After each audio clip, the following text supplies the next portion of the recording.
They just don't live in the real world, do they? They're not even close to the real world where we live. Hi, it's me again. And the other day I was listening to LBC in the morning on the way to work, and they had this thing where there was a guy trying to get to work pretending to be a tradesperson using the tube. And I thought, what's all this about? So when I got to the office, I found this story, and this is where it originated from. So I thought we could have a chat about it. Look at the story, look. ChilliJonCarne, the Labour mayor, has grand plans to expand the ultra-low emission zone across the whole city in several months' time. But for plumbers and window cleaners worried about how the daily charge will affect them, David Lammy has some advice. They should hop on the train. So your ULEZ charge is going to be $12.50 a day. And if you have to go in, like you're a window cleaner or something, and you have to go into London to clean your windows, that's going to add up. Every day, £12.50 has got to add up. So now get on the tube. Take all your window cleaning gear on the tube. How ridiculous. The whole point of being a tradie is you've got a van and you carry your stuff about in your van. How's that going to work on the tube? So they did that.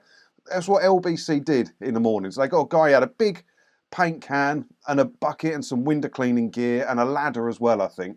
And his mission was to get into London using public transport. So he used a couple of buses and used a tube. And it didn't work very well. He got to the TfL, one of the train things, and they took his paint off him because you're not allowed to have paint on there. So decorators can't use the tube then, can they?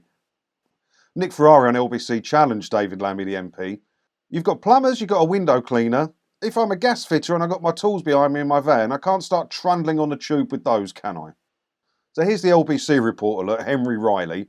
And he says, look, I've got my paint pot, I've got my toolbox, I've got my spirit level, I've got an empty bucket, and I've got something to clean windows with. I've got a paintbrush and I've got my ladder as well. I've tried to get down with all my kit, but I was told I couldn't board the tube. The main reason was the ladder. Henry said, pointing to his ladder, which he ensured was under 2 metres. Apparently it's not acceptable to take it at peak hours. The peak hours is when people have to go to work.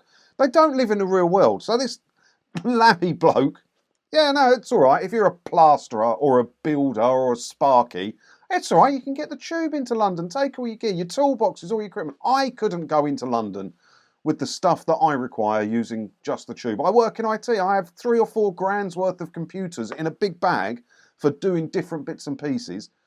I wouldn't go on the tube with that. No bloody way would I go on the tube with that. That's why I don't go into London. I work mostly in Essex for that very reason, because I don't like driving in London either.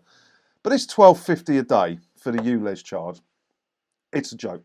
It's an absolute joke. And we're not talking central London here for the ULEZ charge. It's going to be expanded out, isn't it? So it's going to be pretty much the M25. Absolutely, absolutely ridiculous. If you want to actually see it, LBC put the video on YouTube, or I'll put the link to the story in the description as well. But I just don't see how this is going to work. I just don't. It's just another tax. It's not stopping anything. People still have to go to work, either in their van or in their car or whatever. It's required. How is charging them $12.50 a day going to fix congestion or fix the low emissions in the city? It just isn't. It's just a tax on people. And it's an absolute joke. And it's knackered second-hand car values as well, because a lot of diesels aren't ULEZ compliant. So they're worthless now. And minivans aren't ULEZ compliant. So they're worthless now. Absolutely worthless. How are these people who are struggling to make a living at the minute going to go and buy a brand new van so they can be ULEZ compliant? It just doesn't add up. Doesn't add up, does it? Let me know what you think about it down in the comments below. As always, thanks for watching. And don't forget to hit the subscribe button if you haven't already, because that way, hopefully, I'll see you in another video again soon, won't I? Ta-da!